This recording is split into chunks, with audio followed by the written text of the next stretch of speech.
enjoyed the show. Why don't you try for us? Welcome, Purge Hangers and Wall Hangers fans, or as we call you, Wall Jangers, to the 336th, if you will believe it, Purge Hangers and Wall Hangers Media Network. This is the Triforce Podcast, of course. I am your host, Matthew Bugrell, the Mat Man. In the Purge Hanger box, we have co-host Christopher Bristow, the old man. Our omnipotent presence that is Stephen Bucarell, Big Brother. And old man, we have an omnipotent presence himself and another wall janger with a great idea that we're going to talk about here. So we have the creators of a D&D-like game called Reemergence. If you guys could introduce yourself to the audience, please. So, hello, I'm Joey Aaron, and I'm one of the co-creators of Reemergence, which is an ongoing TTRPG that's based off of sci-fi. Okay, and explain that TTRPG. We obviously know role-playing game. We know. Yeah, so a good difference is that everybody knows if you play video games, you know what a role-playing game is. It's most of what is out there right now. But a TTRPG is just a tabletop role-playing game, one that doesn't get out there too much. I know a lot of people have board games and play, tabletops, but the tabletop and a TTRPG are very different because you're actively filling in a role in a TTRPG versus just a tabletop game, which is like Magic or, anything of the sort, like Zombicide or anything like that is just a tabletop, but an ongoing would more be like Dungeons and like Dragons, if you were to link it to a pop culture, because there was a big resurgence with Dungeons and Dragons, especially with the success of Stranger Things. Oh yes, yeah, I would agree with that, and with the community during COVID, people were trying to find things to do. One of the biggest things that came up was those tabletop RPGs that decided to pop back up, like they were back in the 90s. So is that where you kind of got this idea from, out of this COVID? Hey, I got this idea and I think I can do this, right? This idea at least came out of my brain about 3 years ago. So just before COVID had hit, I had an idea because I am a huge D&D fan. I love playing. I've been a DM for 12, almost 13 years now.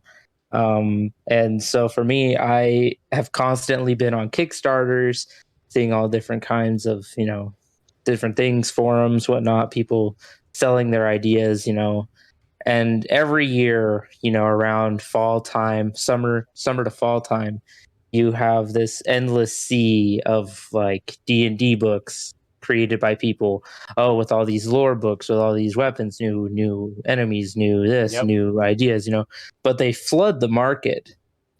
And one of the things I didn't like was that I always have a feeling that sci-fi loses so much of its love throughout this genre, because there's so many, you can play Warhammer, but Warhammer is a fantasy. It's still fantasy. It still has magic. It still has all these things. It's sci-fi-esque, but it's not sci-fi, and you think about what about some, Necromunda? That's sci-fi.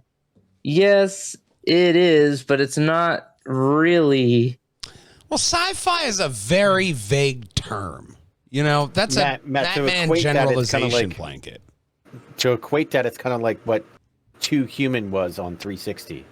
Yeah. Ooh, yeah. Yeah. So it's kind of like in that same vein of like where they tried to meld it, but it didn't really work well. Yeah. I should probably also introduce myself. So you can't see me. I apologize, guys. I was just like, we mentioned this omnipotent presence, but we didn't actually introduce him. Yeah. Sorry, guys. You can't see me. Cena! No. So yeah, apologize. I don't have a camera right now. I do apologize for that. But yeah, I'm Antonio Rodriguez. I'm also the co-creator here. actually, Joe had actually came up with birthed this idea pretty much alone by himself for a minute there. I came in about towards, not the end of it, but he had a lot of it kind of already done. And I came in and we refined some things, and then we also just kind of put the finishing touches on it. So I just came in on that back and just helped him out a little bit, get finished up, and and yeah, so that's pretty much where I came in. Okay, so where did you guys hear Frank One Punch Percy? We were just looking for an artist on Reddit, and so we just put it out there, and Frank actually responded to our ad listing, and so we were just like, wait, so we actually have a comic book artist who's actually worked with like the big boys, and he wants to work on our project. Punisher War Journals? Yeah. What is that you were holding, old man? I was amazed.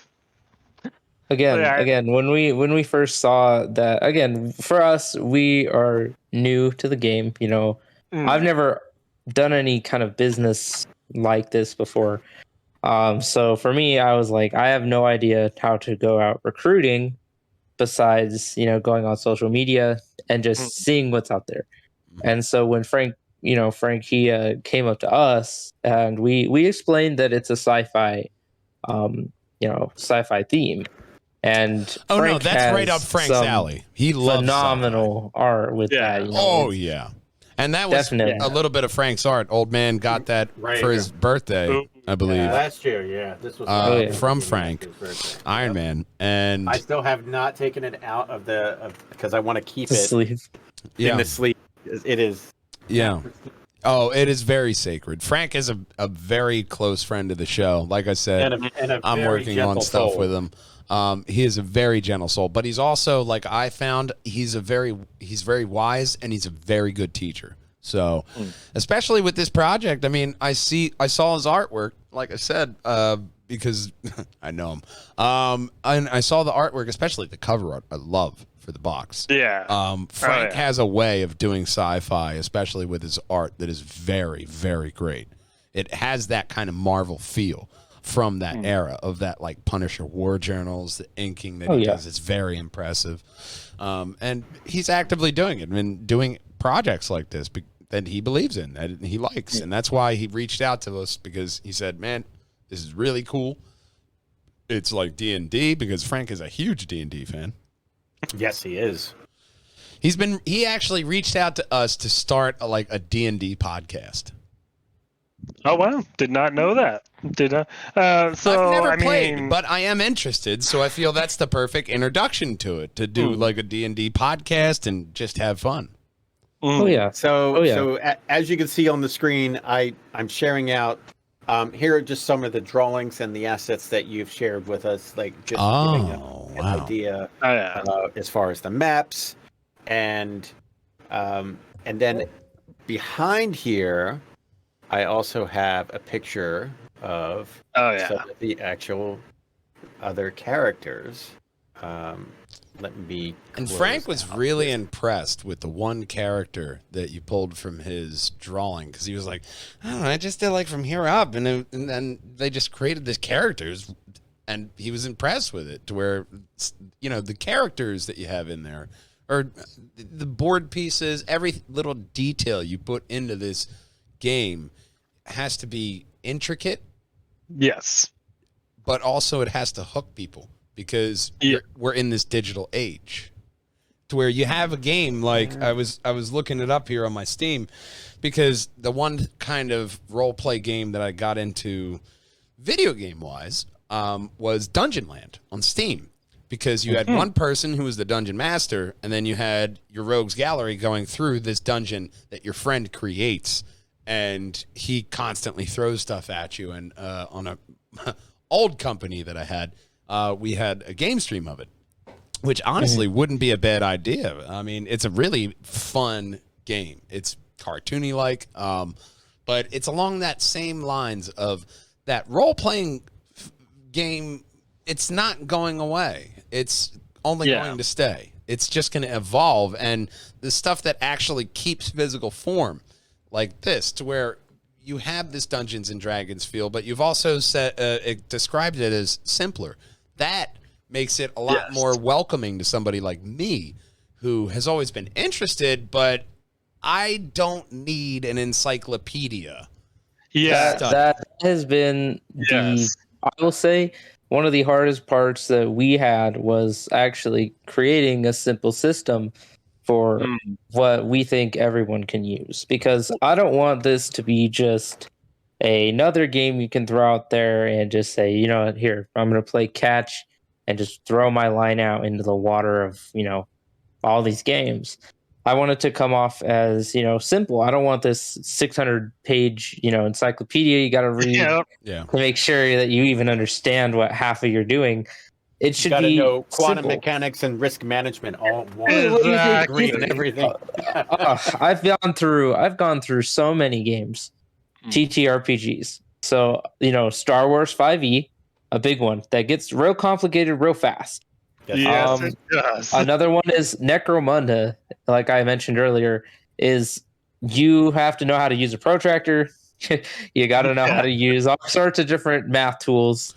You got to know a little calculus if you're going to get into that. Big brother, what was the one that there's a podcast that you were listening to that was like a role playing?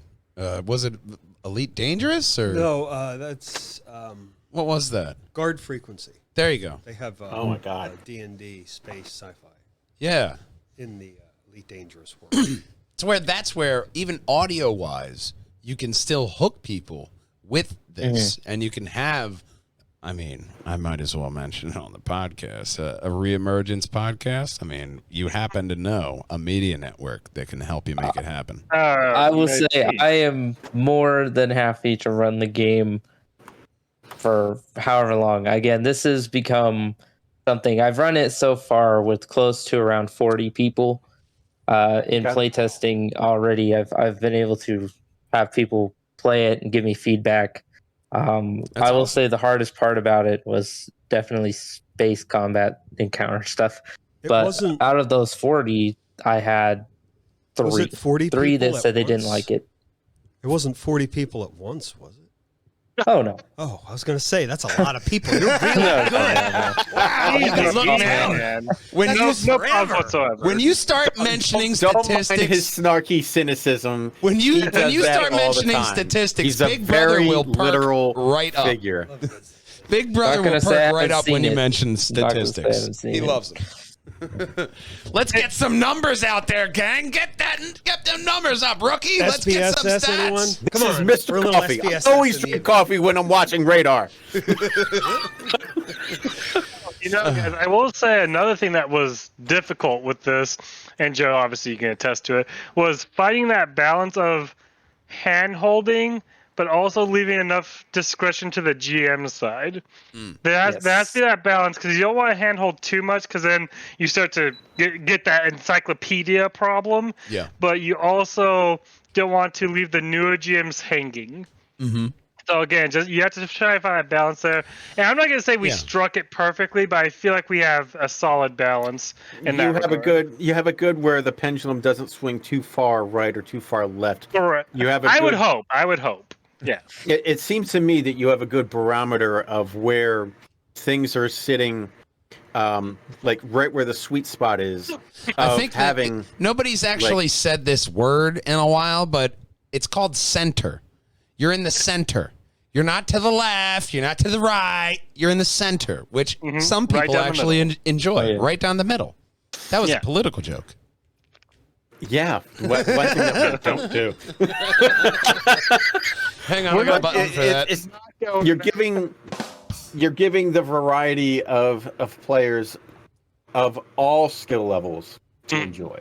And the beauty of the system is that, you know, a big problem if you go into any TTRPGs lately that I've seen in the past years I've been playing is balancing. There's a thing in D&D that is in the community out there called spotlighting, and that spotlighting is, you know, one hero happened to roll really well on their stats, and they happen to know the game inside and out, so they trump everything, you know, because they just know, you know. And the problem is that spotlighting effect, nobody else feels like a hero They feel like a common kind of guy, you know. And so with our system, we have generic NPC number 52. Exactly, man. Yeah. Exactly. So like, you know, like I'm just playing another elf ranger, you know, like that's my job. Like that's your whole Okay, what entire do you need? identity. Like you're every guy in Oblivion. This is like, oh, do you know about Gray Fox? Yep, exactly. Exactly, It's exactly like that. It's Have you heard bad, about Gray know? Fox? But It's also terrible. It happens so often, and people don't know how to deal with it because I think one of the biggest things that people are scared of is creating niches. But with our system, we actually utilize that flaw. I will say, air quotes, flaw, because with niches now, the game also evolves with you. If you fight too much and you just go in guns blazing all the time, all of a sudden the game gets harder to do that and harder to do that and harder to do that. Oh, but it goes the opposite way too. You know, the security's lower. There's like no cameras. There's all these loopholes. okay, that's awesome. So I like that. character So- that niches into Scalability to the difficulty of the character. Exactly. Yes. So Okay. not every character is in the spotlight. Sometimes you might have a stealth mission that's like your character's perfect for stealth. You can go through that whole thing, grab all the cases, and get all the loot for all your friends, as well as, you know, get whatever the quest was. And then another map, you've got somebody that's like adept at, you know, opening doors, hacking doors, you know, doing all this stuff, you know, and they're getting intel and all this stuff that they need extra for that exact quest. So, you know, everybody gets a piece of the pie, essentially.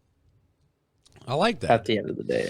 Because that's simple. That's very countdown to Doomsday Buck Rogers-esque kind of. Yes. Yes, that was exactly like how you had to play that game, because every character and every class had a particular thing to do. Like you can create a pilot that can be a jack of all trades, but you couldn't do everything in the game. Whereas if you just create a pilot where that was his focus, and then you created an engineer with that was his focus, and then you just created someone that was just someone that jury rigs everything, and that was his focus, then you would actually get to the end game and beat the game. Yeah. I like to think of it like if you ever watch like a heist movie or anything, you know, everybody's got a job. You son of a bitch, I'm in. Exactly, you know, like I said, man, it's like that is what. Oh, that's I'm crazy! You're wearing a Rick and Morty shirt too. That's awesome. Yes, I am. That's an amazing reference now. Easter eggs, onions, man. We're all about. You're welcome. Yeah, we're only about onions. But overall, I think you really have you have an original idea on this game, because there are, like I said, with Stranger Things, there are more people looking at those entry level. Not to demean it, but it's entry level in the fact that it's so inviting. Oh no, it is. Yeah, it is. Yes. It is meant. This game is meant to be a gateway, like the gateway drug of TTRPGs. Okay, I mean, it's so you're it's there. marijuana. I'll do that trick with speed of hand. Here's the hand. Here's the speed. Yeah. So I mean, but I like that. But there's also a promise of evolution, because you can get as in depth as you want and still have this core game very inviting, to where mom, dad, mama nerd and papa nerd are going to sit down with baby nerd and have a game, you know? Yeah. And it can be that simple. And that's what's so inviting. Again, that's what we're trying to do, is trying to make this thing so easy, because again, the whole book is only around 50 pages.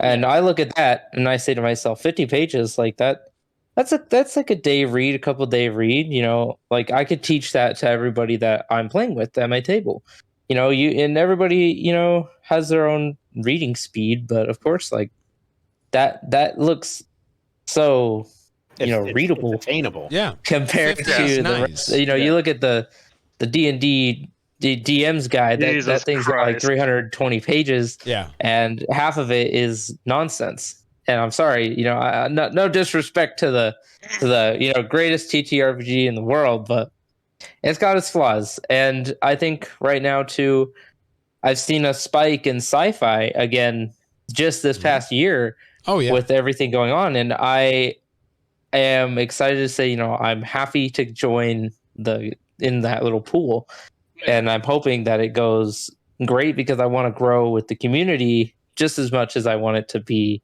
this fabulous, adventure for everyone to go on. I think you have a lot of prospect with this game, and Old Man and myself, we are going to keep putting it out there, but we just want to help you guys succeed because it is an original idea that I think a lot of nerds will actually stand by, be at our Comic-Con.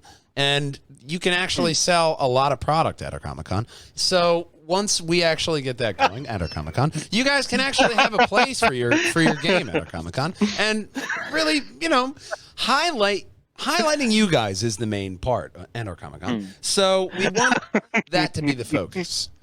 Mainly, it's just you guys, I mean, you have a solid product at our Comic-Con, and it's really something that I think a lot of people will enjoy at the end of the day because of overall looking back, it's the times you have like that with your friends that you cherish the most because that's when you're laughing the hardest. That's when you get the frustrated the most.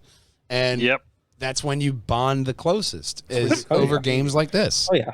And it's the stories, man. It's those stories that people create, and some people create some immersive things. That's the best part is like you can get some really immersive campaigns that I mean, I've been in the game 13 years in D&D, and I still see shit that just absolutely blows my mind. It blows my mind how people are able to do that. And I'd love to see people do that again with this. And, with its simplicity, you're getting so many people on board, and nobody's going to say no to come on. Like, if you want to play D&D, but you're more sci-fi, you're more into space and doing all that stuff, you're still doing the story. Yeah. You're still going through with your characters. You're still making those rolls to see if you do things. You're still rolling those dice to see if it happens, if that thing it works out, But the biggest part about the game that I will say is it has a timer. And that timer, I will say, countless number of people, it scrambles your brain. When you don't realize how short 10 minutes is. You're adding that sense of immediacy. That's what I love that. You're giving, you have that much time. That's why they added that into a lot of video game RPGs. Like, I believe, what is it, Mass Effect? Oh, yeah. Mass Effect does it. It makes every moment count, and it makes every decision that much more pivotal. You don't have time, like, say, in the Old Republic MMO, to where I can just sit there and, I am a good Jedi. Like, big brother, I'm trying to be a good Jedi, but this guy's a dick. Like, do I really do that? Well, you think about this as a big problem that I see everywhere is, what is D&D combat like? Everybody takes 20-minute turns talking about what they're going to do, talking with the team with what they're going to do, trying to do this, trying to do that, and in the D&D booklet, every action sequence canonically takes about 5 seconds. So I'm sorry if, my 20-minute JoJo monologue is, going through episode after episode just so I can make my turn, and you're waiting. You're waiting the whole time. If you've got a group of 6 people, that's a long time to wait if you're going dead last. Yeah. Yep. And by that point, nobody knows what their turn is. Now on episode 54. Yeah, it's like the warrior now breathes. Exactly, man. Like He took one step. But it's like they're like the gnome wizard. He just put got on his fedora. But I can tell you from personal experience that as someone who has helped Joe make this game, and I will say I don't know the classes inside out. I normally played like this class we called the Navigator. That's what normally I played. Well, Frank was listening in, and I decided to try something new. I played this one class called Engineer, And here's where that timer comes into play, because it was my turn, and I was just trying to think of what I was going to do, and then I just realized, like, shit, I just read this, like, 5 minutes ago, what, like, the little abilities were. I forgot everything. My mind just went blank. Because it's like 5 minutes ago. Oh, shit. And you just, again, it's just that timer can really I will play, but I will not be good at this game. I will forget every ability. I will forget everything. Like, dude, I just told you. I'm sorry, I don't know what to do. Pause. No, and it's happened. It's happened. I'll be honest. That's happened. Is that but the thing is too is that there's not a lot of things to memorize, which is thank God. There really isn't. But it is the stress of all of it when you're also thinking. Let's say you're playing with 5 people, and you've got 15 minutes. Okay, 15 divided by 5 people. That's 3. That is you basically think about that like you got 3 minutes. Everybody has 3 minutes to make a turn. That is it. Now, if like Jeremy on the left over here decides to use up all 3 minutes on his first turn, that's just only cutting into everybody else's time. You know what I mean? Yeah. So that fear definitely will boggle your brain and there. But that also and adds then you have the possibility of like you turning on your teammates just to save time. You know what, man? Old man, I'm sorry. I blew you up. Boom. All right, now let's get on with it. That's what you turn into, but it really shows you who your friends are. Yeah, Matt, true. I threw everything in the cloud drive in Messenger, so you can pull up all the assets. Awesome. And show them behind you. Awesome. So we always start off any kind of interview podcast highlighting the guest, and you guys are nerds, so I really think that the bootleg of this podcast you'll really enjoy, because we always want to highlight people, but that's not why we come here, because tonight, One Punch 3 seasons, live action Aloy, Dead Island 2 is still a thing, and so much more on the Triforce podcast. And we go over to our first story, big brother here, which is, of course, none other than the One Punch Man. Yeah. Just keep it on our page. Now, there it is. So, scroll down. Yes. That's what I'm talking about right here. One Punch Man season 3 announced. Crunchyroll has confirmed that the One Punch Man anime will be returning, and season 3 is currently in production. It will be adapting additional stories from the manga. Came to Japan in 2019 and later in English. One Punch Man, which we always end off our podcast, the Triforce podcast, that is with this. Which is, of course, old man Christopher Bristow's son, Connor. And I love One Punch Man because that show is just, it's the strongest character you could ever believe. Mm-hmm. And he's just a normal guy who's just unsatisfied with his life, even though he has all this immense power. Because he can't fight anybody. It's one punch, and they're dead. Yep. Understand it. I just... Oh, yeah. This season, the second season, I was disappointed. Really? I didn't think there was any, like, pop. There was no bang, really. I mean... Well, I mean, you also got to think, too, from season 1 to season 2, season 2 is a studio, where season 1 was purely, individuals. Yeah. So they put way more effort into it than they had, because it's their pilot season. You got to make it something else, But season 2, when they when the animation studio picked it up, they had to kind of abide by the animation studio's rulings. So they weren't able to usually, do as much as they would have, because it would have taken more time as well. Why you didn't take into they just account how keep long the One Punch Man intro season 1 song took? the same? Just keep the intro song the same. It was amazing. What yeah. and a rocking intro. I mean, the first season, all right, the intro got you so pumped, and then you got to the end, and it was say yeah. Like, they had a problem with music. And then they changed the intro to the second one. And I was like, look, man, you started off with Kiss. And then your second season started off with Justin Bieber. What are you doing? What are you doing with your life? That's fair. That's fair. I will say second season was good. It was good. It wasn't terrible. And I mean, I just barely started rewatching it like a couple weeks ago. As soon as I heard this, you know, I was like rewatching it with my buddy. I was enjoying it, and he was like, "Oh yeah, you heard they like, you know, they got season 3 going now." And I was like, "Oh, okay. I guess we're really sitting down and watching this now. Gotta be caught up, you know." Yeah. But from season 2, I gotta say the bad guy, I like him. But I feel like, again, the focus isn't supposed to be Saitama. It's supposed to be all the side characters. Yeah, and but Saitama comes in last minute, saves the day.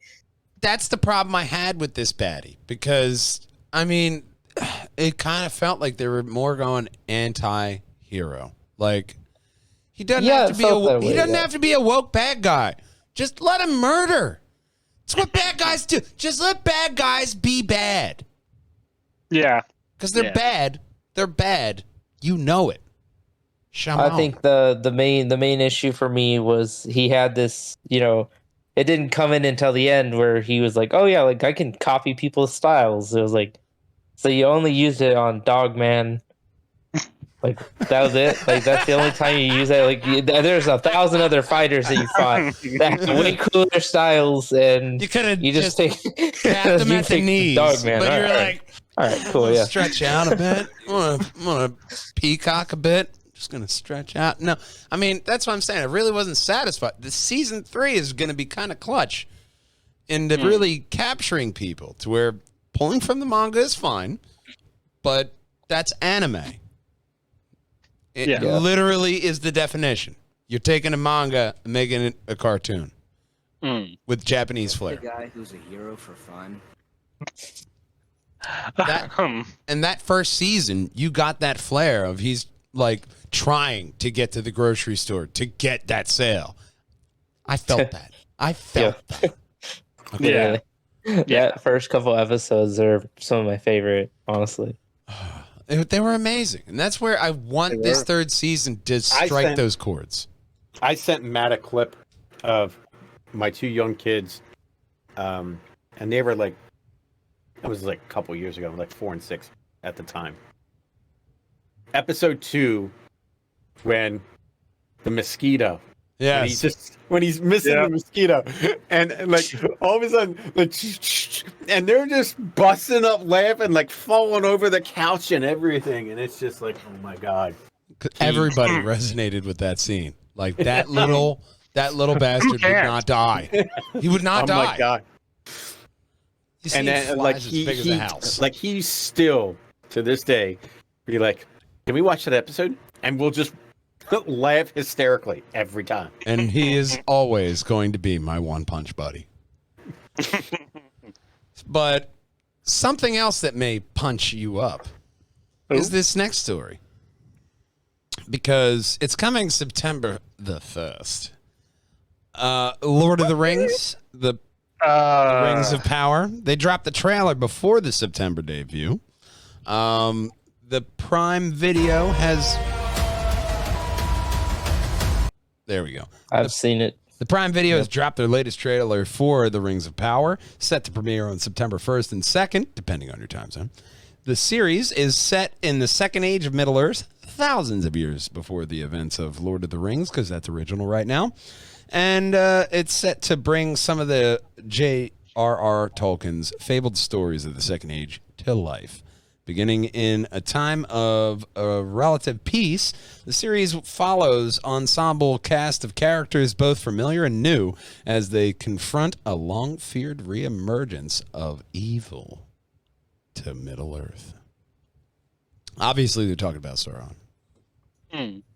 Doodle, God damn it. Don't mind my wiener.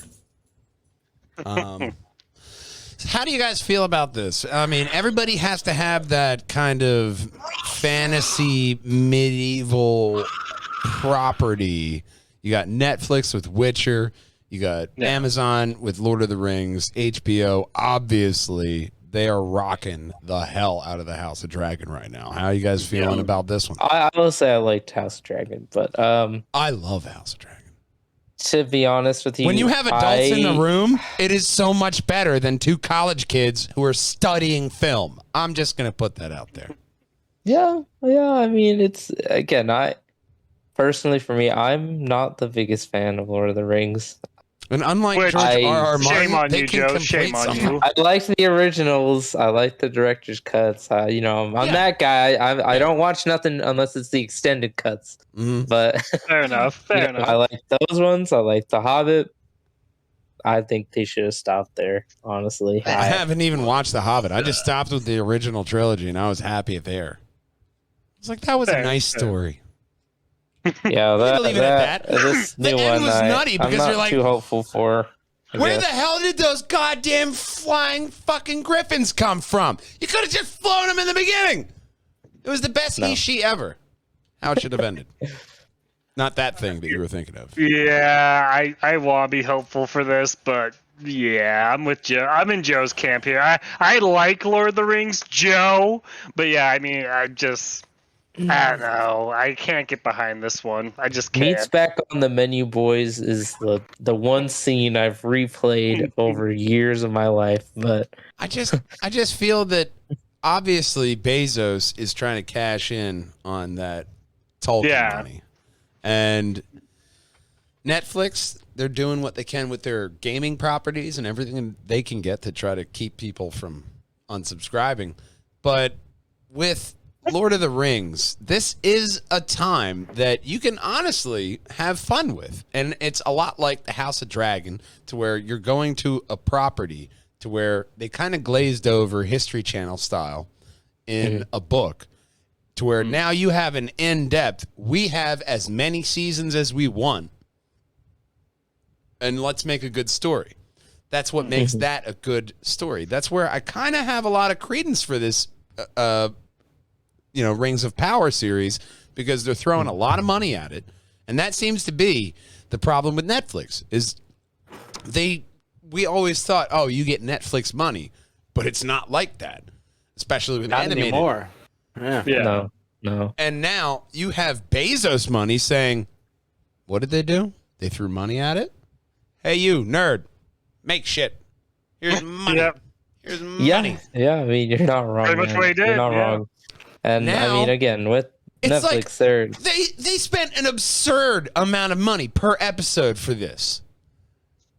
It's kind of like it's got Kevin Smith has said that in one of his specials when he's like it's funny when you actually go from not having a budget to having a budget, and it's like something's broken on the set of Scott Mosier was sitting there in the corner going get away, and from to Jay and Silent Bob Strikes Back, they had FU money for that budget. Yeah.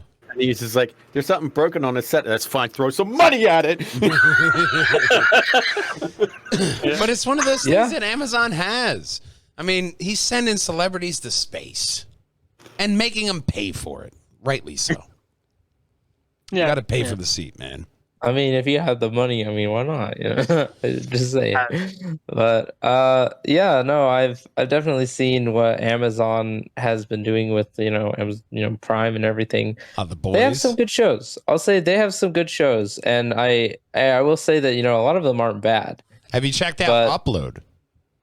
No, Upload is a good one, because that's it's right along that video game line, to where you just upload your consciousness to a retirement home, a virtual retirement home. Time, yeah.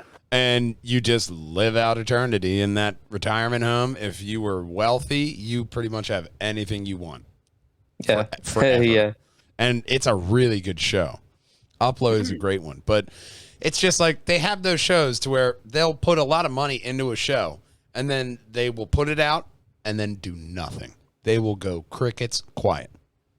I think that's the issue with a lot of these streaming sites too. is that Netflix, if you throw money at it, if Netflix throws money at you and you ain't throwing that money double back, they cancel you like that. Yep.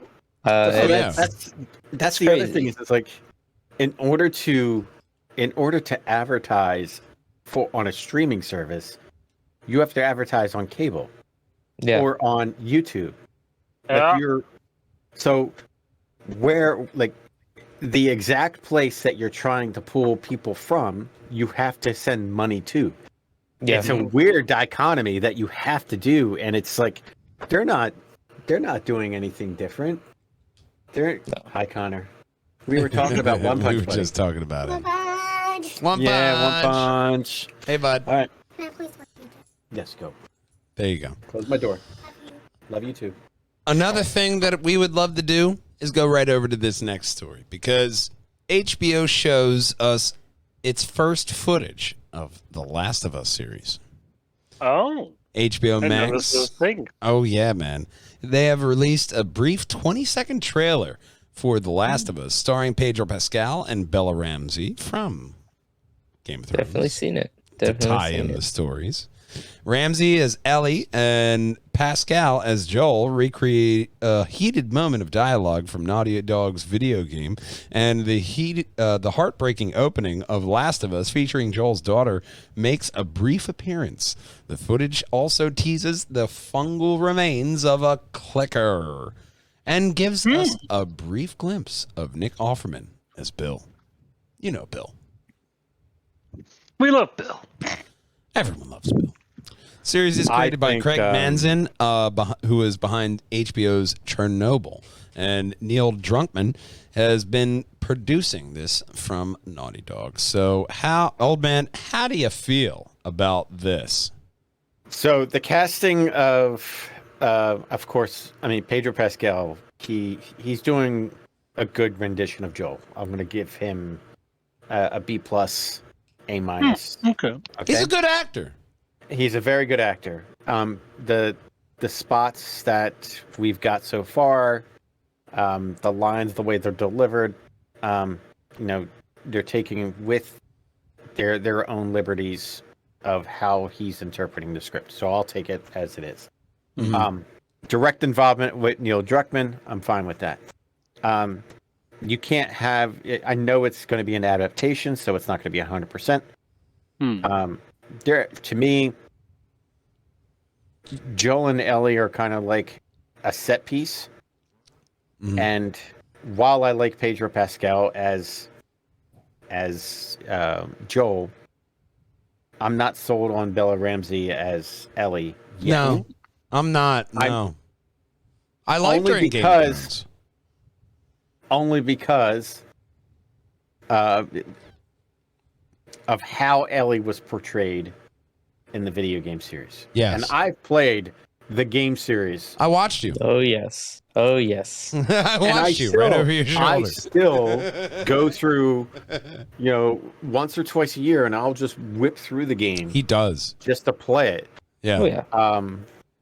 And I'll throw it up on Twitch and on YouTube and whatnot. And people will, join me on the stream and like I'll have them do share plays and stuff like that. And 1 and 2, but it's as far as Bill Offerman. I mean, Neil Druckmann, Nick Offerman. Oh, Nick Offerman. Yeah, that's a perfect casting for Bill. Yeah. Even though the voice actor who was in Deadwood, who originally played Bill, I thought he could have been reprised because he was also perfect for that role. But there is a history behind that too, especially with Disney.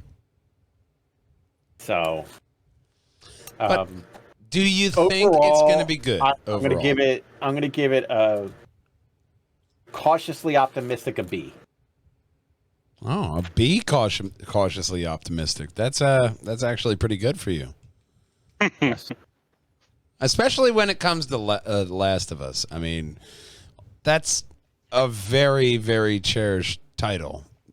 It is a very cherished IP for me. Yeah. So, how are you guys feeling about this Last of Us? Oof. There is an extended trailer online, by the way. As I've played the game at least once a year. It's one of the classics that I like to play over and over because I love the story. I love the acting, like in the game. It's great, and even part 2, it was all right. I didn't mind the part 2. It was good. It was good. Had its flaws, but it was good.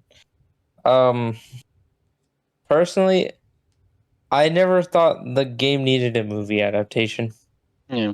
I think the game portrayed it so perfectly the first time. Yeah. With the emotions, with how everything felt, with how, even from the consequences of everything going on in the story and what's going on, it was portrayed in such a way in the game that it felt suspenseful. It felt heartfelt. And when you see a character get, murked, you actually I had some tears rolling down the cheeks, Kick. Yeah. All right, I was there. I was there in the story. I'm right there with you. I'm right there. And with you. it was the first good time when I played.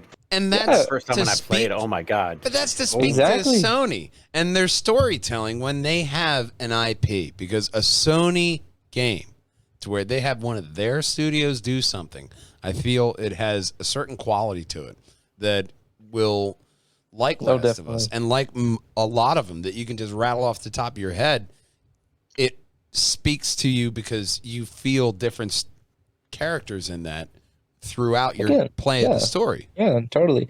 And I think a lot of the characters in the game are very relatable, even, because they were just people at some point, and it feels like they put that in there a lot in the game, and it felt, it felt more human than that's why I personally got more connected in the story and I play it so often.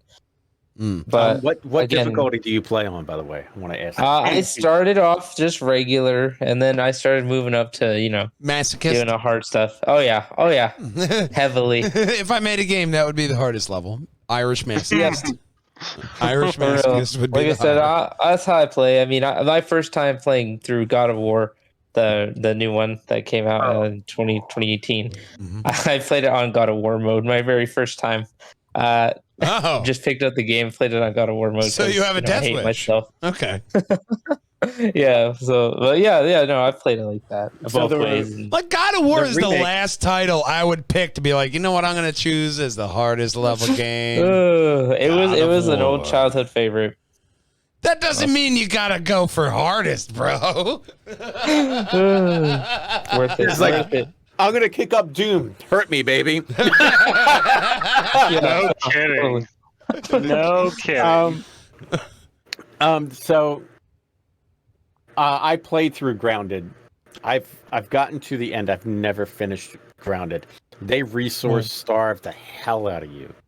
Like you have to, there's just battles that you just have to. I will say, bricks are my best friend in that game. I don't care who says what. Speaking of this game and the show, the Last of Us Part 1 comes out for PS5 on September 2nd. The remastered.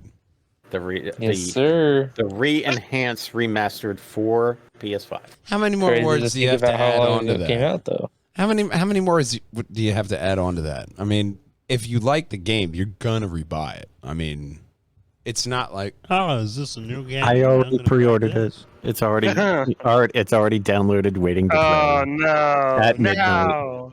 Guess who has off on Friday? The marketing AI already guided you to your goal. Yeah, I understood the assignment. Yeah, for real. I mean, yeah, totally. Man. I mean, I don't even blame you. I don't even blame you. I'd be right there with you. I'm going to be doing the same thing for God of War Ragnarok. So. Oh yeah, already done. Already done. That one's already coming. I mean, you have those kind of masochist level games that, I mean, like Dark Souls. That's a title that I just don't touch. Big Brother loves it. I'm the same my way. favorite. One of my favorites every time. I mean, that makes sense. I knew Elden Ring came out, and I think I'm on New Game 5 already. Big Brother's Joe, right if you in. haven't noticed, is a bit of a masochist. No, Big Brother's right in there in that masochist level with Dark Souls. I mean, Dark Souls, games like that, it's just right along the same vein, Giggity. Somebody else who might be a masochist, well, that's its next story. Because Umbrella Academy creator joins Horizon Zero Dawn's Netflix show. Oh, Lord knows. Yes, Really? they're going to be making a Netflix show, Horizon Zero Dawn. Oh God! This unpopular opinion here. They're going to make Aloy Puerto Rican. I think it's going to be better than the game, especially with the Puerto Rican Aloy. It'll definitely be better than Resident Evil. Oh, That's yeah. fair. Oh, She's going to be a non-binary Aloy in a post-apocalyptic mechanical oppressed world. And if you don't agree with her, fuck you. You're just a machine. Yep. Yeah. Maybe I do not have a good feeling about this one. I'm sorry, John. I'm trying to tie in the jingle from Barbie World to that. That's a tall order. That's a tall order.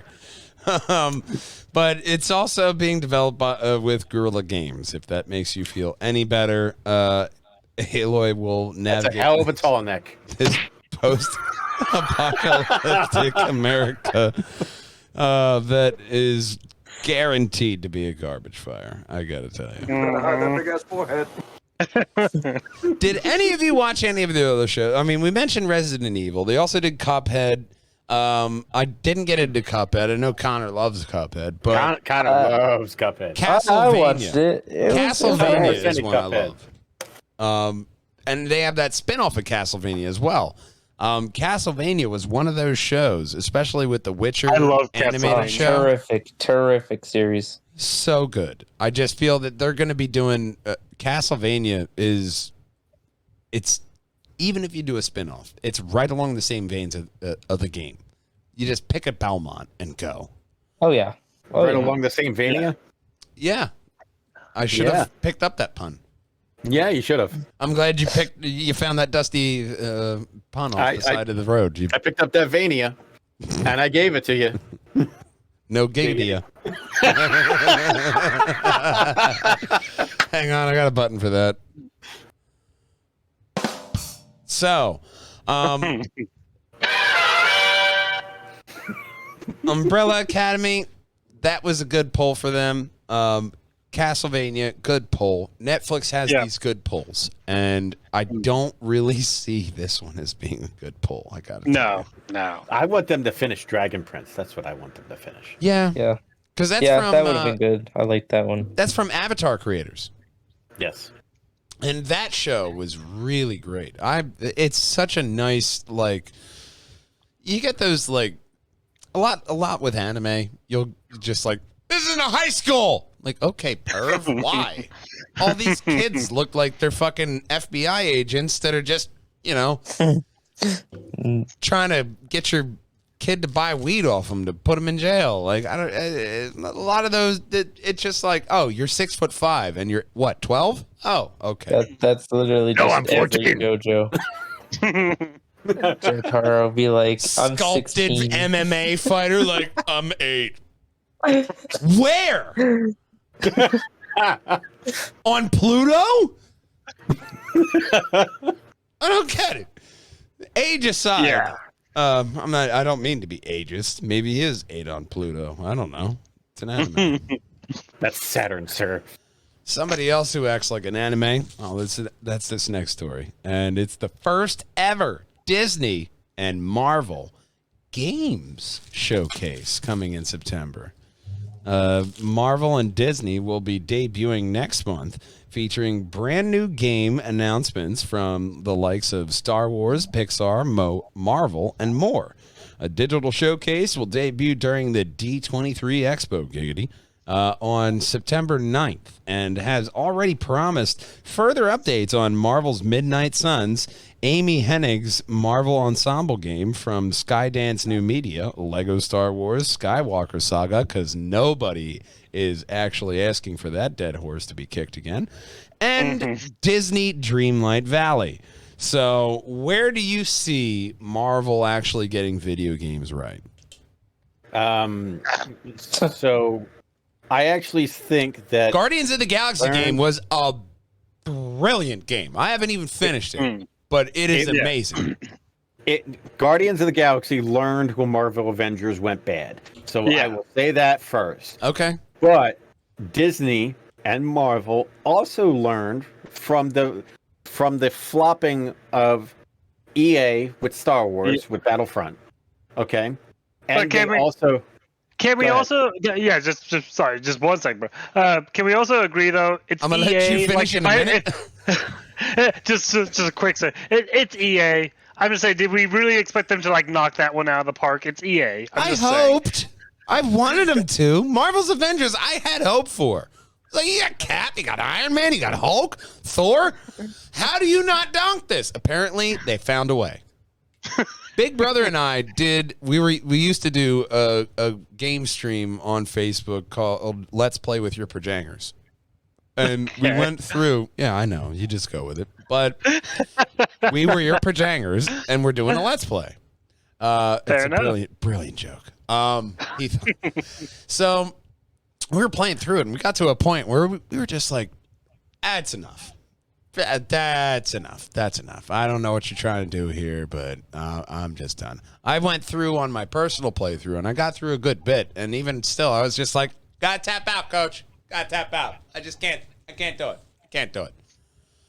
Like, I had a lot of hope, and I put a lot of dedication into that game. And they are still updating that thing. Like, we talked about that. We talked about that fact of a couple podcasts ago, to where you're just like, wow, man, you guys kept going. Who told you to? No, nobody's watching. I felt that. Nobody's left in the stadium. Just go home. Like, what 12-year-old Chinese boy is finding this as the game that he could finally play, before they shut off the internet at night? Like, who is still playing this? I don't know. It's someone in North Korea. Yes! I'm almost done! No, that's how I get to communicate out in the world. Go, Iron Man! Now, I do hold hope in their Star Wars games, because the sequel to Fallen Order, I really have a lot of hope for that. So the Respawn Studio is the one that did Fallen Order, and they're the same people that brought out Titanfall. So that's those two. I mean, Titanfall, when it first came out, was a kick-ass, game when it first came out. So when they came over to Fallen Order, it just blew my mind away. I'm still trying to finish that game. Yeah, me too. Yeah. Me too. Same. Fallen Order was great. I finished that inside and out. It was a wonderful story. And I got to say, even though, Disney has scrapped every story they've ever created, that George Lucas ever created, and they just said, that's not canon. This one for Fallen Order is fantastic. Honestly, it's one of the better games that I have played in the past few that they've come up with. Well, they got a couple buns in the oven too. They have the High Republic game coming out, which is a Telltale-like game. You have another game from them coming out. I mean, they have a couple different Star Wars things in the oven here, because it's not just EA that is putting out content anymore. You have Lucasfilm. I think they lost it so hard. Yeah, they did. I think from them bombing Battlefront 2 so hard, just the first one sucked. I mean, that first retelling of Battlefront really sucked hardcore lemons. But the second one sucked some hardcore eggs. I mean, well, because they just really, they weren't even trying to hide like the loot crate system. They were just shoving it down your throat. That was like one of the first things they announced in their trailers, dude. That was one of the first straws that broke the camel's back for loot crates. Is Star Wars went on there like, oh yeah, and that camel's like, oh my god, what did you put on me? It wasn't a broke straw, their man. back. It was like the last 50-pound dumbbell they just threw on there. The camel just lays down. It's like, get off, jackass. That's it. I'm not going any further. And No, now, for real, man. And now That's you have totally the state of Luke. Take the donkey. Go ride Anthem. That's it. I am just for apparel purposes only.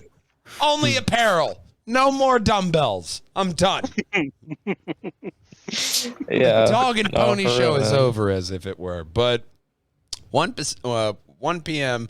Pacific, 4 p.m. Eastern Standard, and 9 p.m. UK, if you're still up, for the D23 Disney Marvel Showcase.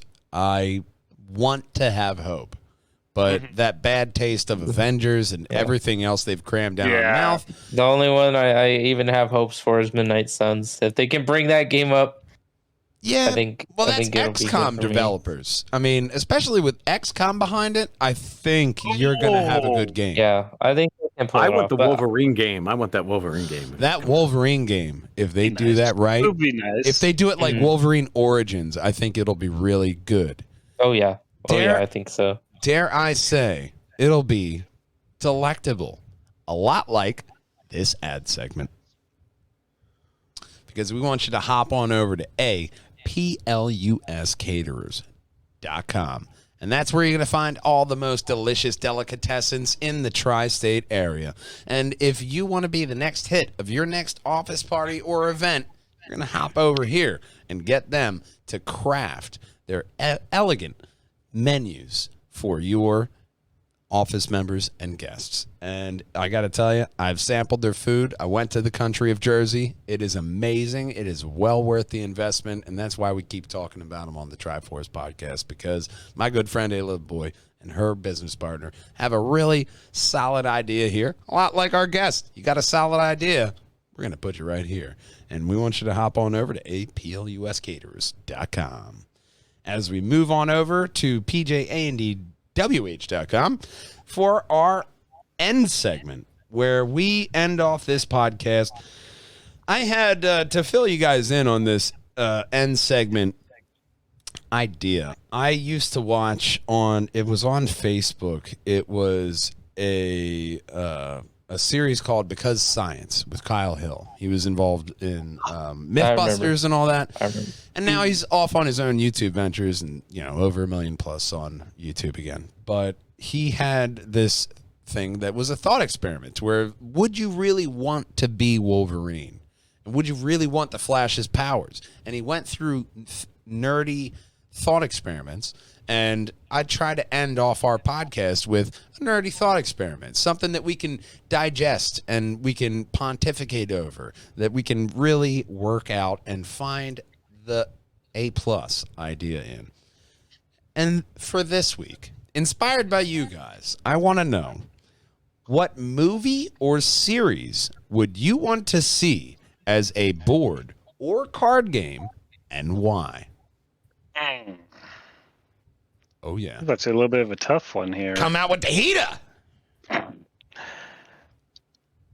What would I want? Right down the middle. And I'll tell you right now, I'm talking Witcher. No, they already did that. Yeah, wait. And like every RPG Final Fantasy game also has that. Let's see here. That's a tough one. All right, I'll say it. Queen's Gambit. You know what? Make it a mobile game for Netflix, and they will dunk that. It'll be chess. I mean, fair enough, man.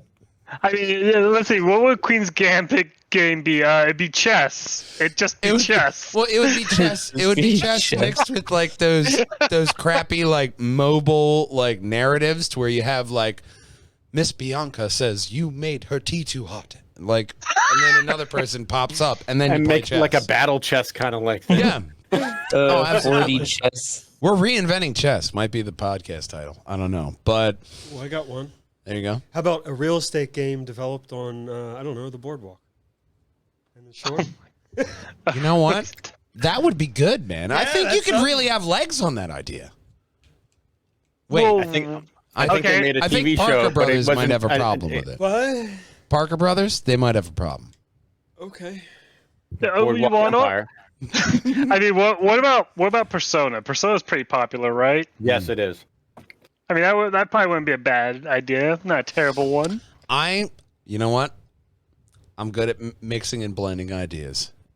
It's a little bit of, Reemergence, a little bit of sci-fi from the nerdy realm of Amazon, an Expanse board game.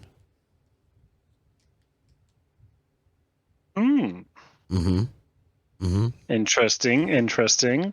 I'm liking it, man. And no Creole included. You have a whole separate thing for the Creole. And that's like your Creole character has like a 500-page book of how to speak the language of your character in Creole. No, just give me a call. To where if you're a belter, you get like the Britannica encyclopedia of how to speak Creole. But, if you're an Earther or a Marser, it's just kind of like, maybe a compendium. Maybe an omnibus at best. Fair. I mean, you could just make my life a board game there, Matt. You say yes. So, I mean, you're not a movie or series, though. Yet. But I am yet. Yet. We're working on that. We're getting there. But no, IT. That's a rather dull board game. I imagine that as a card game, actually. Yeah. I have this problem. 1, 2, 3, war. Oh shit. I'm imagining IT like Yu-Gi-Oh. Damn, I have to go to a meeting. I use Gremlin for your Zoom meeting. Every 20 seconds, you miss 30 points of data. Fair enough. Slow internet access. Slow internet connection. Hang on, Matt, cut that out. That's a good idea. Somebody might steal it. That's a great idea. But what are you thinking? I like Big Brother's real estate idea. Think it has some legs. You put it in the metaverse, you're golden. Metaverse, anything can happen. So I'm liking. All right, we've touched on a bunch of stuff. What about specifically a movie that you would like to see in that realm? Even anime. I would put Akira into a board game. Akira would be a good one. I'd like Ghost in the Shell. Ghost in the Shell's good. Yeah. Ooh, that'd be nice.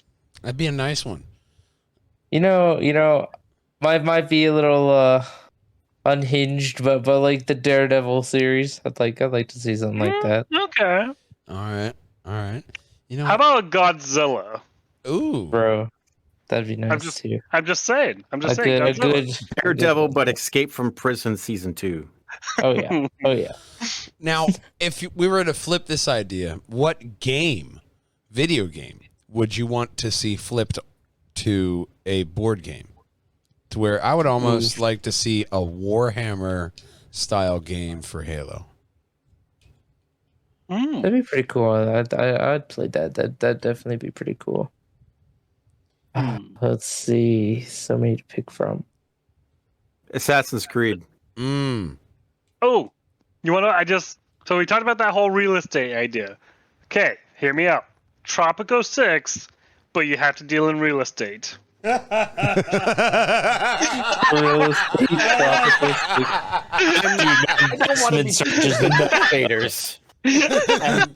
I pay you $1 for your tobacco farm. What? It was 70 yesterday. But you have to smuggle cocaine for me. That's a very, what do you mean he very declined my answer? That's a very interesting RPG. I'll put that out there. They made a movie called. It's called Blow. Johnny Depp was great in that. Yes, he was. He did not shit the bed. R.I.P. Ray Liotta. Oh yeah. Pee Wee Herman donked that shit. Yeah, Little known fact. He really did. Pee Wee Herman was amazing in Blow. He was probably on it. So I think we've kind of solidified that. Almost. I kind of want to put. I know it's not finished, but Star Citizen. Maybe you interesting. Maybe you could finish that as a board game. I mean, I would hope so. I mean, movie to board game would be Scarface. Yeah. I mean, like like that. Scarface, Godfather, like that era of like TV. That would be good. No, Godfather board game that'd be great. We got a great Godfather video game.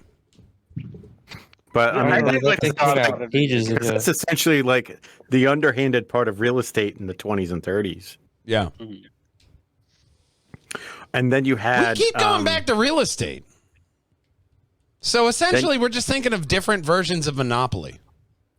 Yep, pretty much. Different versions of Monopoly. league versions of a Monopoly. You know what? We do Outer Worlds because it's Yep. corporate Except real estate. structure. You buy a planet, boardwalk planet, and it's right next to the start. So if you miss it, good luck. That's Monopoly again. So on that bombshell. It's nothing like Monopoly. The board. It's is not a Monopoly, it's a planet. It's a circle board. Exactly. It's completely different. We could put that in front of Congress. We got a solid idea. That's what we try to shoot for by the end. Park Place is still in the same location, but the board's a circle. There you go. That's how you differentiate it. You got to It orbit around a gas ball. We're fine. We are all for loopholes and gas balls. You know what? That actually might be the title. But we end off this podcast the same way with the thank yous. We want to thank you out to Brett Lundy, Anisha Buckner, Jesse Groves, Mark Gervais, Moiselle Robinson, and you, loyal Walljanger. We also want to thank our guests. And, of course, this podcast ends off with none other than a long, drawn-out goodbye. I am your host, Matthew Bucarell, the Mat Man. In the Perjanger box, we have Christopher Bristow, the old man. We have one omnipotent presence that is Big Brother Stephen Bucarell, as well as our mascot, hero of time, Link Diablo. We want Joey to thank and Enrique, thank you for being a part of the podcast. Thank you so much. Special thanks. You guys are welcome back anytime. We want to help boost your idea as well as yours, Walljanger. Hop on over to pjandwh.com. Go over to the Contact Us page because that's where you're going to pop up in this Perjanger box, man. We want to highlight all of the talent that we can because as a nerdy community, we'll do nothing better than to build each other up. And as always, we love you. We miss you. We want to see you next time. Game on, boys and girls. Bye-bye. Oh, no, we're going to end it. Shutting Oh, my off. gosh. All right, bye-bye. Bye. Bye. Overall, we start off our podcast, ironically, at the end of it. And, brother, if you will, the second tab on Google, I already have one page loaded up of the end credits here, which is Batman, Cape Crusader. HBO Max has been absolutely clearing house of any projects from the old regime. And the one project that actually sounded awesome, which came from the original creator, where is his name? They're talking about David Salzov a lot. Bruce Timm, who co-created the widely loved Batman animated series, he created this series of Batman the Cape Crusader for what he actually wanted to do. And this new regime is like, I don't think so. You can take that out the door. And this story is pretty much saying that a lot of people are going to be vying at this. Disney Plus, Apple TV. Who would you rather see this property end off with? Because it's going to Brooklyn Nine-Nine. It's going to go to somebody else. Yeah, I would say, put it in. I'd love to see Netflix. You know what? With Roku getting the Weird Al movie, I would actually see them actually shoring it up. You know what? Until I saw that trailer that they just released, where it really makes sense because a lot of the shots they were releasing for the Weird Al trailer, it didn't really make sense. And then with this trailer, you see him having sex with Madonna and, you know, drinking like a fifth of hard liquor on stage and blowing it out Kiss style. And then I saw an article that was like, no, this movie is Al making a parody of music biopics. And I was like, well, that's just Al, and it sounds awesome because it's right in his name, Weird. This man made Weird cool in the 80s. Talking about Rocky Road. Nobody talks about Rocky Road anymore. What's in the middle of the Oreo? You know what I mean? Everybody knows a Weird Al song, and that's why everybody is going to go to that Roku channel, man. It's the white stuff. In the middle of an Oreo. But we delve off into Weird Al, but what do you think about Batman and HBO and Hold just clearing house of anything?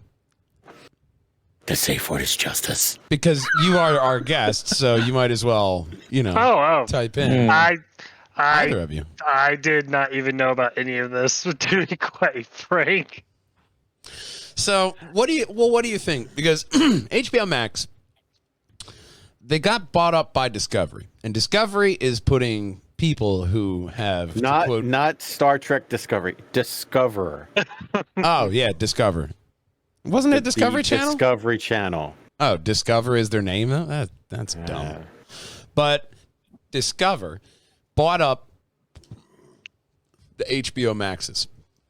And they started canceling stuff. They canceled Batgirl, which they spent $90 million. And the guy who takes over this mess is like, look, it was an over-glorified CW show as a movie.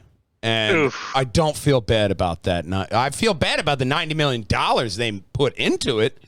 I don't. And they were gambling on Michael Keaton making it like the hottest thing. But that movie would have gotten trashed. Well, I think personally, at least with like all the DC stuff, whatever, they haven't made a real decent movie. They made a few here and there, but my personal opinion's like their movies are always kind of off bad. they're not terrible, unwatchable, but but even their good ones, just like you're saying, they're just off. It's not like what you wanted. Yeah. You're not getting Rice Krispies. You're getting Crispy Pops. You know? Yeah, exactly. And it's the same thing with like their TV shows. They're all the DC TV shows. You know, I will gladly watch a DC TV show over any Marvel animated series, hands down. Like the DC animated stuff. Yes. Oh yeah, DC animated stuff. Like I said, is Young amazing, Justice, Phantoms, bro, Phantoms. Oh my God, that new season was amazing. And they're talking about just ending Young Justice, which overall I'm fine with, but you have to have a good restructuring plan for this. To where, okay, like Big Daddy, you got a 10-year plan, but if it's not die, that's not a good plan. You have to, we want to be like Marvel. Hold your hand out. No, be original. That's what Marvel was doing. They were drawing off of what they did in the comics. And then they didn't just follow a comic. They picked and pulled from what they wanted. And that's how they've created this massive universe that you literally are guessing. You know there's a Black Panther 2 movie. Chadwick Boseman, I don't know if you guys heard this. He's not going to be in it. Yeah. He's far gone. Yeah. Unfortunately. He's on the other end. Loved him as an actor, but unfortunately. But there's something that there's different. Now, I do agree with them trying to have a cohesive universe for the next 10 years. But I don't see, like, I mean, everybody just sees the Snyderverse as being the answer. I see them creating a rebirth, like the New 52 or Infinite Crisis, and creating something that you want to watch. I think the biggest problem, at least for DC right now, when it comes to any of their movies or any of their, shows or anything, is that, at least Marvel has this direction that they know they want to go in. And DC, they're coming out with movie after movie, but a lot of these movies have no tie-ins. They have no relation to the others. In the corner who just did their homework. Yeah, or they're just rebooting a whole nother thing over and over and over. Yeah, and I mean, I'm okay with like the new Batman movie. I liked it. Thought it was good. Thought the actor did great, and I didn't mind it. And it's the same reason with like I liked the live action, reboot of the Joker movie they did. Oh yeah, which Joaquin I thought Phoenix. with Joaquin, it was great. What do you think about the next one being a musical? What? That one I have to say I'm curious. I won't say I'm like I'm not mad or anything. I'm just where does he get the wonderful toys? yeah. What's this whole thing gonna entail and everything? Like where are you going with this? Yeah, exactly. And it's like your friend showing up and say, "Look, man, I got a great idea. It involves ladyboys." You're like, "Okay, now your next sentence has to be very careful." I'm just saying, man. They just don't have a direction. Yeah. In my opinion, that is solid enough for them to run on. Because again, if they went with, well, you've heard about the things with like their Flash and everything, right? He just got actually testing as the best DC film ever. That's how it's testing. Sir. Wrong. That's the screen tests right now that are coming out. Is that this is the best Flash movie ever, irregardless of the actor. You got to separate that because you have one last chance right now of seeing Michael Keaton. Apparently Batgirl was garbage, but now we got one last go. I get it. Mr. Chokey did a lot of evasive things. He crawled in a lot of people's windows when he shouldn't have. Wait, what? He stole some beer, and he might have some federal charges. He might have some federal charges, but he has admitted that he's going through a bit of a rough patch. He's got some psychological issues that he's working through, and he's checked himself in. I don't know how much help they're going to have on him, but he at least acknowledged, all right, that was a bit crazy. My biggest fear is we're gonna get a Halle Berry Catwoman remake. Oh God, no! With the Flash movie. God, no. Well, as long as we're talking about bad ideas, we might as well go to this next end credit. That was a good segue. Because Regal-owned Cinema World prepares for Chapter 11 bankruptcy. Oh. Yeah, it's that kind of story. I'm killing the vibe, man. It's kind of like the writing has been on the wall since COVID. Like, I mean, I even know Big Brother and myself have not gone out to the movies as much as we would have prior. And I mean, it's nothing to do with current events. It's mainly because you literally stopped everything for a year and you have nothing. You got a bunch of garbage bin ideas that you left on the shelf because you thought, oh, well, this is going to be good. At that point, you needed content, so they just put it out. And now you're just like, I really don't want to go to the movies and see this movie that you're re-releasing. Yeah. Like, I just saw it on the you stream. want to talk about bad re-releases. Morbius came out. Flopped 2 times in a row. I mean, I don't think you can get much worse than that, man. I'm trying to think of a metaphor that would equal that bad decision making, but I can't. I mean, that was just bad. Yes, it was not.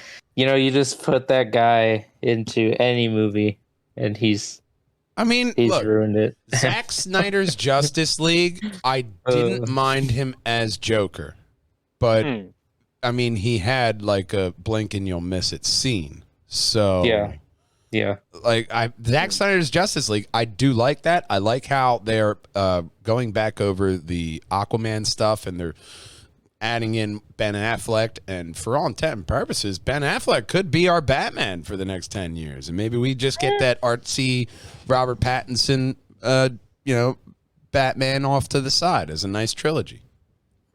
I think they realized they could do multiple things because they saved Blue Beetle. They saved, they pushed back Shazam, pushed back Aquaman. I think that's for mainly reshoots because they said they don't want to put anything out that's garbage. They want quality. And that's where you're going to get people back in them seats is if you have a quality movie because that's what Top Gun proved. That is nothing to do with superheroes. That's Tom Cruise being Tom Cruise in a movie that you probably wanted, honestly, 15 years ago. Yep. Yeah, it's a little... I mean, when I heard it was coming out, I was like, dang, like it's... the last time I saw that was like way back when I was like 12, 13 for the first time. And I was like, oh, this is interesting. I was like, it'd be cool if they made another one. And then, Well, it's cool because the Lemmings, they know that like, you're a nerd and be like, hey, did you see Top Gun?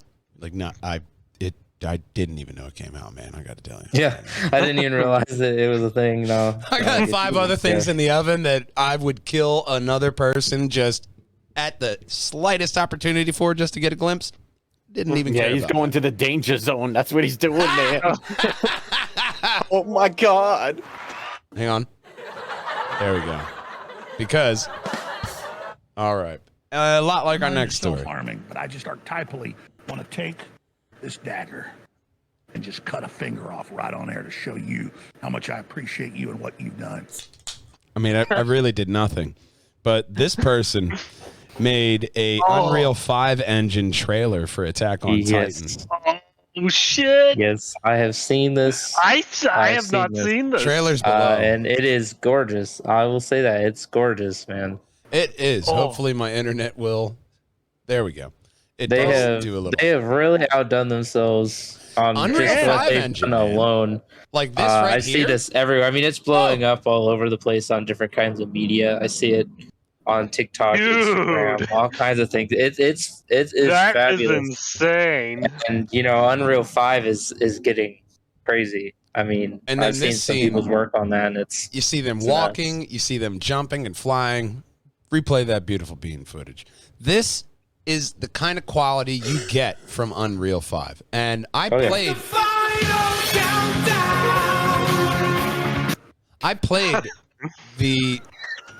it was on Gary's mod. Someone had a Attack on Titan mod, and it was amazing. You just had the city walls, Titans, and you were zipping around. That's the only game I played on Gary's mod, was just that Attack on Titan mod. And to see that in Unreal 5 engine, Looks really fucking good. you need to give me that game now. I don't care what else you Unreal got 5 to do. is crazy. It's getting up there. I mean, There's so you many think about different... Unreal 4 was only just barely outdated to 5 here, like Did you see just the last Japanese year. train And station? so- They made an Unreal 5 Japanese train station, and they followed all the blueprints, all that, matched lighting. In the daytime, it's almost ominously close. At night, kind of janky. Yeah. But that was just like, that was one of the first ones. That's where you have this trailer to where it's actually, they're refining it. They're putting the polish on it. You have these people who are like, you know what? As soon as I get this Unreal 5 engine, I'm making an Attack on Titan. That's the level of nerddom that you get with this. And that's why the PC Master Race, man, you get these fans in there, and they will make a game. They don't need that studio. They're just going to they're gonna make it. And then you're going to sue them and take Labor that of love, idea man. anyway. That's all you need. So, I hope somebody steals this idea because I need that game. That's why I added this in the end credits, man. It is so good. It's so good. Again, Unreal Engine 5, man, is crazy. Something else. I got to tell you, man, this next one ain't nice. That was a good segue. The last story I have in the end credits here is Netflix's Resident Evil series canceled after this one season. I didn't even watch it. If you've seen any of it, I am a big Resident Evil fan. I've played every game that's ever come out on any console, and I've played it all to completion. That's my childhood right there, is Resident Evil. And watching the movies that came out so long ago sucked. Yeah. Terrible. Yeah. Absolutely garbage. Yeah. And then Netflix tried to come out with something again, and they just used the same formula that those other movies used in a series, and the CGI is pretty terrible. Well, You know, that's the problem. casting is terrible. I can't appreciate anything.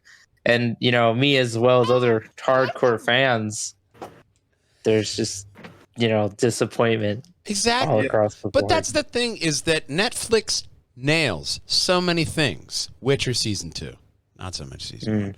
You get, I mean, a lot of their anime and a lot of the content they do gaming wise really resonates, and it really hits the point. But sometimes they don't hit the perfect dive. It looks like the perfect dive, but then at the last minute, belly flop. Yep.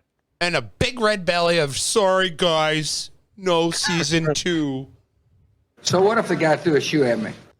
It was a perfectly good shoe. That's the problem. But I mean, from the sound of your rant, I really don't think anybody's going to miss Resident Evil, and I don't think I actually have to watch it. I didn't even care to watch it. Yeah, I did. No. I didn't Again. I didn't watch it. I always have a high hope whenever something does come out, because I hope maybe this time they'll get it right. Maybe this time they'll get it right, and every time. No, never. You can never get it right. A lot like never getting right that subscribe button. Liking and commenting below. Right above my head is going to be the very best Purge Hangers and Wall Hangers video for you. Right above our Purge Hanger box will be, of course, every single Triforce podcast in a playlist. And, of course, this podcast doesn't end until we hear our main man, Connor, say, Bye. bye-bye. Bye.